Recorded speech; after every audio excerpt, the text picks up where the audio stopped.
श्रीगणेशाय नमः। नमस्तेस्तु महामाये श्रीपीठे सुरपूजिते शङ्खचक्रगदाहस्ते महालक्ष्मी नमोऽस्तुते। नमस्ते गरुडारूढे कोलासूरभयङ्करी सर्वपापहरे देवी महालक्ष्मी नमोऽस्तुते। सर्वज्ञे सर्ववरदे सर्वदुष्टभयङ्करी सर्वदुःखहरे देवी महालक्ष्मी नमोऽस्तुते। सिद्धिबुद्धिप्रदे देवी भुक्तिमुक्तिप्रदायिनी मन्त्रमूर्ते सदा देवी महालक्ष्मी नमोऽस्तुते।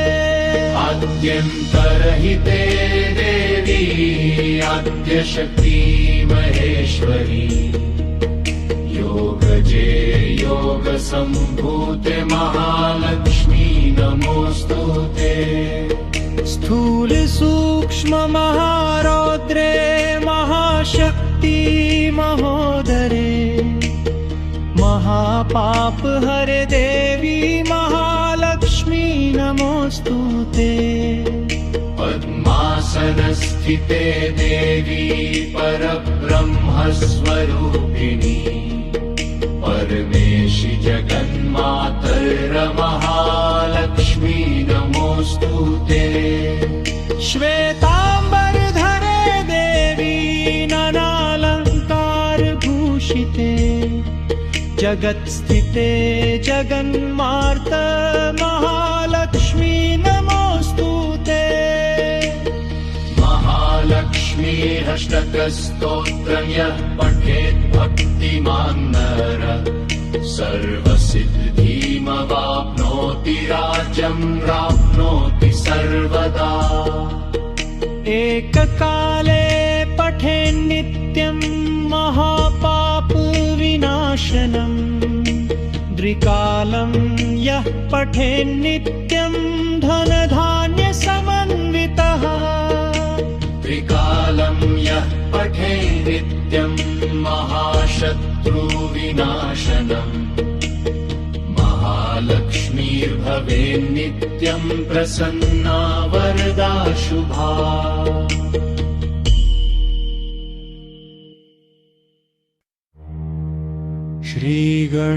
श्रीगणेशाय नमः। नमस्तेस्तु महामाये श्रीपीठे सुरपूजिते शङ्खचक्रगदाहस्ते महालक्ष्मी नमोऽस्तुते। नमस्ते गरुडारूढे कोलासूरभयङ्करी सर्वपापहरे देवी महालक्ष्मी नमोऽस्तुते। सर्वज्ञे सर्ववरदे सर्वदुष्टभयङ्करी सर्वदुःखहरे देवी महालक्ष्मी नमोऽस्तुते। सिद्धिबुद्धिप्रदे देवी भुक्तिमुक्तिप्रदायिनी मन्त्रमूर्ते सदा देवी महालक्ष्मी नमोऽस्तुते। आद्यन्तरहिते देवी आद्यशक्ति महेश्वरी योगजे योगसम्भूते महालक्ष्मी नमोऽस्तुते।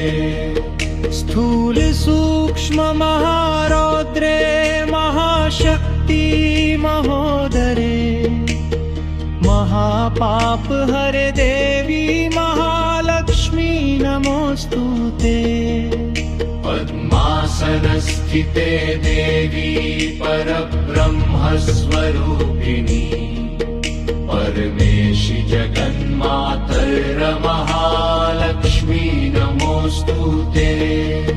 श्वेताम्बरधरे देवी नानालङ्कारभूषिते जगत्स्थिते जगन्मार्त महालक्ष्मी नमोऽस्तुते महालक्ष्मीरष्टकस्तोत्रं यः पठेत् भक्तिमान् नर सर्वसिद्धिमवाप्नोति राज्यं प्राप्नोति सर्वदा एककाले पठेन्नित्यं महापापविनाशनम्